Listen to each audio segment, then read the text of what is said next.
எதிரிகள் உங்களுக்கான உயர்வனுடைய எல்லையை நியமிக்கிறதற்கு அவர்களா இதுவரைக்கும் உங்களை நடத்தி வந்தார்கள்.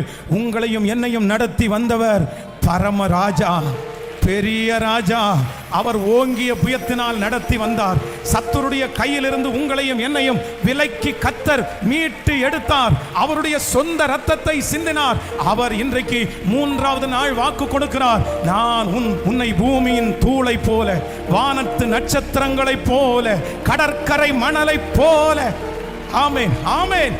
கைகளை தட்டி முழு பலத்தோடு இது என் தலையின் மேல் அப்படியே அப்படியே ஆமென்றும் ஆமென் என்றும் நிறைவேறட்டும், நிறைவேறட்டும். இப்போ இப்போ இப்போ எல்லைகள் பெரிதாகிறது, எல்லைகள் பெரியாகிறது. எல்லை நீ மேற்கிலும் கிழக்கிலும் தெற்கிலும் ஹalleluya அனைத்து திசைகளிலும் இடம் கொண்டு பெருகுவாய், இடம் கொண்டு பெருகுவாய். உன்னுடைய ஹalleluya கூடாரத்தின் இடத்தை விசாலமாக்கு, விசாலமாக்கு.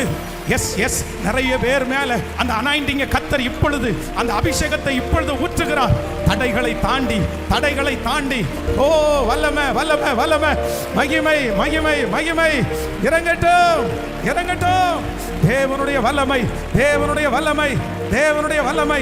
காற்றை நாம் காண மாட்டோம், மழையை பார்க்க மாட்டோம். ஆனாலும் என் பள்ளத்தாக்கை தண்ணீரால் ஜெபிக்க ஜெபிக்க அந்த மகிமை கடந்து வருகிறது. Thank you Jesus, thank you Jesus. யாருமே எல்லையை நியமிக்கிறதற்கு தேவன் விடுகிறவர் அல்ல. ஹalleluya.